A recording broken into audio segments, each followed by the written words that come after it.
अस्सलाम वालेकुम। इस वीडियो में बात करेंगे सेट उन डिसऑर्डर क्रोमोसोमल डिसऑर्डर्स की which are related to autosomes. इसमें हम Down syndrome, Edward syndrome and Patau syndrome की बात करेंगे। बहुत और जितने भी हैं तीनों दीज ऑल आर इम्पॉर्टेंट। तो सबसे पहले हम डाउन सिंड्रोम की बात करते हैं। डाउन सिंड्रोम का ये देखा गया कि मोस्ट कॉमन क्या कहते हैं वो है इंटेलेक्चुअल डिसेबिलिटी का कॉज है and most common chromosomal disorder है। इसमें ट्राइसोमी 21 हो जाती है। ट्राइसोमी 21 इसलिए होती है, इसका जो मेन कॉज होता है it is due to meiotic non disjunction. ये चीज़ याद रखनी है कि मियोटिक नॉन डिस्जंक्शन की वजह से ट्राइसोमी 21 हो जाती है।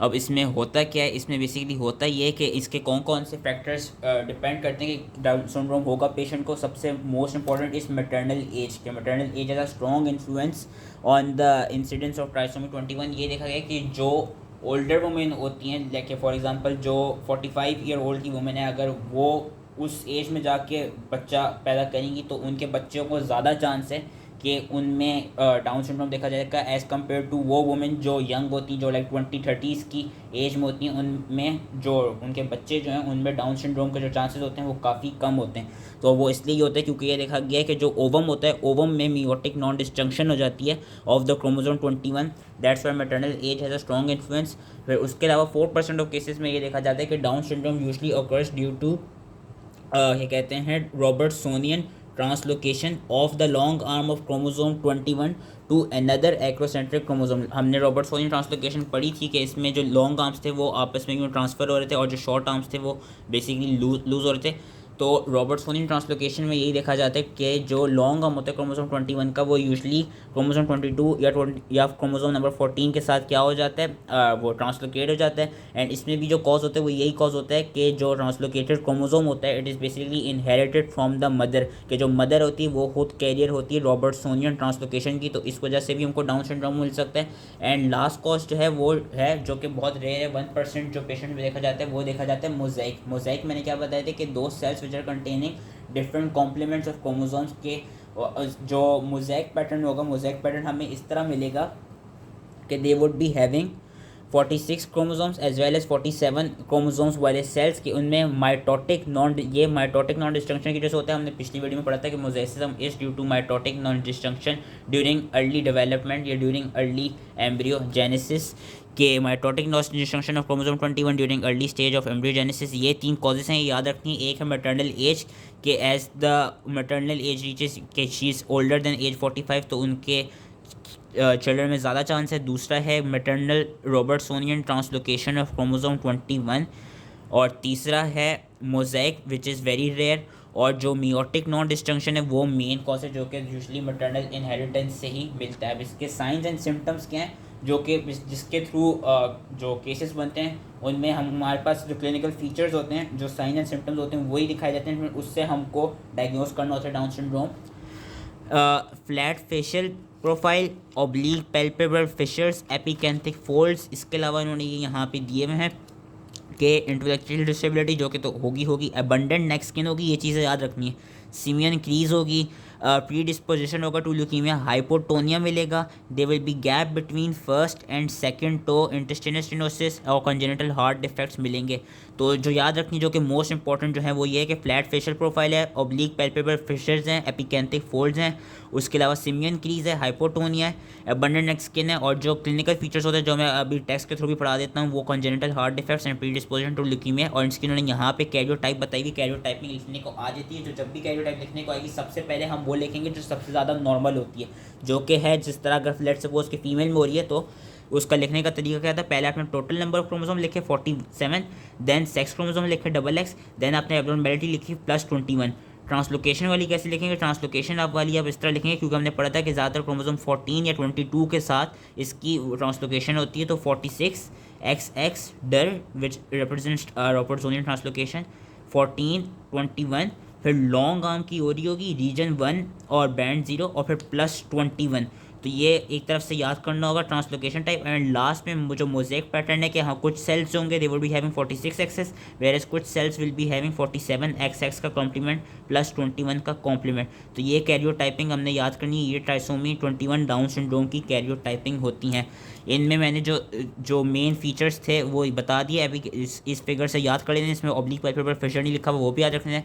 उसके अलावा हमको और क्या क्लिनिकल फीचर्स मिलते हैं, एक तो ये कि जो पेशेंट्स होते हैं उनको मैक्सिमम पेशेंट्स में देखा गया कि they have congenital heart diseases. सबसे common atrio ventricular septal defect, उसके बाद वेंट्रिकुलर सेप्टल डिफेक्ट, फिर atrial septal defect and lastly tetralogy of Fallot in patients में देखी जाती है। उसके अलावा atresia of oesophagus and small bowel भी देखा गया है। इन चिल्ड्रन में ज़्यादा प्री डिस्पोजिशन होती है टू डेवलपिंग ल्यूकीमिया एंड कौन सी ल्यूकीमिया, एक्यूट माइलॉइड ल्यूकीमिया सबसे ज़्यादा होता है and acute B lymphoblastic leukaemia भी इन पेशेंट्स में हो सकता है। उसके लिए उसके लिए कह रहा हूँ, उसके अलावा जो पेशेंट जिनको जो कि इस कंडीशन के साथ अबव 40 की एज रीच कर जाते हैं, उन पेशेंट्स में हमको न्यूरोपैथोलॉजिक चेंजेस लाइक एल्जाइमर डिजीज़ भी मिल सकती है। एंड जो डाउन सिंड्रोम के पेशेंट्स होते हैं they have abnormal immune response, for example it predisposing them to serious infections particularly of lungs and to thyroid auto immunity. तो ये से क्लिनिकल फीचर्स थे, याद रखने थे। मोस्ट कॉमन जो है वो है कॉन्जेनिटल हार्ट डिफेक्ट्स, जिसमें एट्रियो वेंट्रिकुलर सेप्टल डिफेक्ट पहले, फिर वेंट्रिकुलर, फिर atrial and lastly tetralogy of Fallot. फिर ये याद रखना है कि there is predisposition to leukaemia, जिसमें एक्यूट माइलॉइड ल्यूकीमिया जो था वो ज़्यादा इंपॉर्टेंट है। फिर अगर अबव 40 हो जाए then there is chance of Alzheimer disease and lastly अगर याद हो सकता है कि they can develop auto immunity to thyroid and to the lungs. And इसका फिर आगे उन्होंने ये बताया हुआ है कि जो क्या कहते हैं फर्दर ये ऑब्जर्वेशंस क्यों मिलती हैं। ऑब्जर्वेशंस इसलिए मिलती हैं कि फॉर एग्जांपल एल्जाइमर डिजीज़ की ऑब्जर्वेशन इसलिए मिलती है कि जो उसकी जो प्रोटीन्स होती हैं which are mapped on chromosome 21 वो ओवर एक्सप्रेस्ड हो जाती हैं। For example amyloid beta precursor protein जो होती है वो ओवर एक्सप्रेस्ड हो जाती है, जिसकी वजह से there is development of Alzheimer disease. And 10% of the genes which are over expressed they are directly और indirectly involve in regulation of mitochondrial function. तो इन पेशेंट में ये भी देखा जाता है कि जो उनके माइटोकॉन्ड्रिया होंगे उनके वो बिल्कुल ही वो होंगे डिटेरिएटेड कंडीशन में होंगे, एबनॉर्मल होंगे, उनके क्रिस्टा ब्रोकन होंगे, स्वॉलन होंगे। एंड क्या कहते हैं there would be generation of reactive oxygen species and activation of apoptosis. तो ये बस एक छोटा सा पैराग्राफ दिया हुआ था, ये अगर नहीं भी आता तो कोई बात नहीं। मेन चीज़ जो याद रखनी वो याद रखनी तो कॉस के maternal age, then Robertsonian translocation, then mosaicism, उसकी कैरियोटाइपिंग क्या है एंड उसके clinical features and sign and symptoms क्या मिलेंगे। ये हमारा डाउन सिंड्रोम हो गया। और अब हम पढ़ते हैं Edward syndrome. Edward syndrome, Patau syndrome, ये फिगर से मैं पढ़ाऊंगा। एडवर्ड सिंड्रोम में क्या होता है, इट इज़ अ ट्राइसोमी 18। दोनों एडवर्ड सिंड्रोम एंड पटाओ सिंड्रोम में क्या होता है कि इसमें मियोटिक नॉन डिस्जंक्शन ही होती है, जो कि हमको डाउन सिंड्रोम में मिल रही थी। मियोटिक नॉन डिस्जंक्शन याद रखनी। और ये याद रखना है कि जो डाउन सिंड्रोम के पेशेंट्स हैं दे कैन सर्वाइव। जिस तरह हम देख रहे थे कि 40 से अबव भी चले जाते हैं, उनमें अल्जाइमर डिजीज़ होती है। वेयर एज जो एडवर्ड एंड पटाओ सिंड्रोम के पेशेंट्स होते हैं वो यूजली क्या कहते हैं फर्स्ट ईयर और लाइफ से ज़्यादा सर्वाइव नहीं कर पाते, उनकी यूजली अर्ली डेथ्स हो जाती हैं। तो एडवर्ड सिंड्रोम की दो कैरियोटाइपिंग याद रखनी है। एक तो ट्राइसोमी 18 है, तो नॉर्मल जो कि हर हाल में याद रखनी है 47XX या 47XY डिपेंडिंग ऑन जो भी केस में दिया होगा, मेल या फीमेल, प्लस 18। और फिर mosaic pattern which is 46XX/47XX plus 18। Trisomy 21 में प्लस 21 है, यहाँ पे प्लस 18 है क्योंकि इट्स इन्वॉल्विंग द क्रोमोसोम 18। इसके क्या हमको साइन एंड वो क्लिनिकल फीचर्स मिलेंगे, renal malformation, limited hip abduction, rocker bottom feet, micrognathia, intellectual disability, prominent occiput, ये चीज़ें याद रखनी होगी। शॉर्ट नेक, ट्राइसोमी 21 का इस तरह याद रख सकते हैं कि वहाँ पे अबंडेंट नेक है, कि मैंने इस तरह याद रखा है कि क्रोमोसोम 21 बड़ा है तो वहाँ पे ज़्यादा नेक स्किन है, अबंडेंट नेक है। वेयर एज ये क्रोमोसोम 18-21 के मुकाबले में छोटा है तो वहाँ पे शॉर्ट नेक है। इसकी ओवरलैपिंग फिंगर्स मिलेंगी, यहाँ पे भी कॉन्जेनिटल हार्ट डिफेक्ट्स मिलेंगे, renal malformation, limited hip abduction. और एक और चीज़ है वो है रॉकर बॉटम फीट। और माइक्रोग्नेथिया इज़ वेरी इंपॉर्टेंट, ये याद रखते हैं। फिर हम पटाओ सिंड्रोम में आते हैं। पटाओ में क्या होता है, पटाओ में ट्राइसोमी 13 होती है। इसकी पहले ट्राइसोमी 13 वाली कैरियोटाइप याद रखनी होगी विच इज़ 47XX या 47XY प्लस 13। फिर ट्रांसलोकेशन वाली है, इसकी रॉबर्ट्सोनियन ट्रांसलोकेशन की याद रखनी है, वही है जो कि डाउन सिंड्रोम की थी। बस इसमें डिफरेंस क्या है, डिफरेंस ये है कि it is involving chromosomal 13, that one was involving chromosome 21। इसकी भी कॉमनली 14 के साथ होती है ट्रांसलोकेशन और इसकी भी कॉमनली 14 के साथ ही ट्रांसलोकेशन होती है, both on the long arms, both on region 1 and both on the band 0।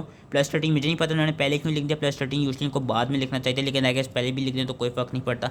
Mosaic type भी वही है कि जिस तरह इन दोनों की थी, बस जो क्रोमोसोम इफेक्ट है वो फिर एंड में लिखना होगा। Plus 13 in Patau, plus 18 in Edward and plus 21 in Down syndrome. इसके जो साइन एंड सिम्टम्स हैं जिसको याद रखने, जो कि मोस्ट इंपॉर्टेंट याद रखने, एक तो पी से पटाओ, पी से polydactyly, cleft lip and cleft palate. Palate भी याद रखने, पी से आ रहा है कि cleft lip and cleft palate most important दिया होता है। माइक्रोसेफेली भी होती है, इंटेलेक्चुअल डिसेबिलिटी तो तीनों में क्लेफ्ट लिप, क्लेफ्ट पैलेट याद रखना है और पॉलीडेक्टिल याद रखनी है। कार्डिक डिफेक्ट्स हैं, रीनल डिफेक्ट्स है, कार्डिक और रीनल डिफेक्ट हैं वो भी इन दोनों में थे, and congenital heart defects in दोनों में थे, तो एक तरफ से वो कॉमन हो गए। लेकिन और रॉकर बॉटम फीट भी इसमें होता है कि रॉकर बॉटम फीट पटाओ में भी है, एडवर्ड में भी है, ये एक कॉमन है। तो इनमें जो मेन कॉमन चीज़ें मैं दोबारा रिपीट कर रहा हूँ कि एक तो हमने इनका कॉज याद रखना है, जो कि तीनों में मोस्ट इंपॉर्टेंट इस मियोटिक नॉन डिस्टंक्शन, फिर इनके क्लिनिकल फीचर्स, फिर इनकी कैरियोटाइपिंग। पटाओ में जो मेन चीज़ें याद रखनी है वो है cleft lip, cleft palate, microcephaly, polydactyly and microphthalmia. बाकी ऑलमोस्ट कॉमन तो याद हो जाएंगी। एडवर्ड में जो याद रखना है वो है micrognathia, low set ears, short neck and prominent occiput, उसके अलावा limited hip abduction and rocker bottom feet इन दोनों में। डाउन सिंड्रोम में जो याद रखने हैं वो है oblique palpebral fissures, epicanthic fold, flat facial profile, simian crease, abundant neck skin, and फिर जो क्लिनिकल फीचर्स थे कि कॉन्जेनिटल हार्ट डिफेक्ट्स और predisposition to leukemia. So that was all related to these three diseases. I hope easily समझ में आ गया, and thank you.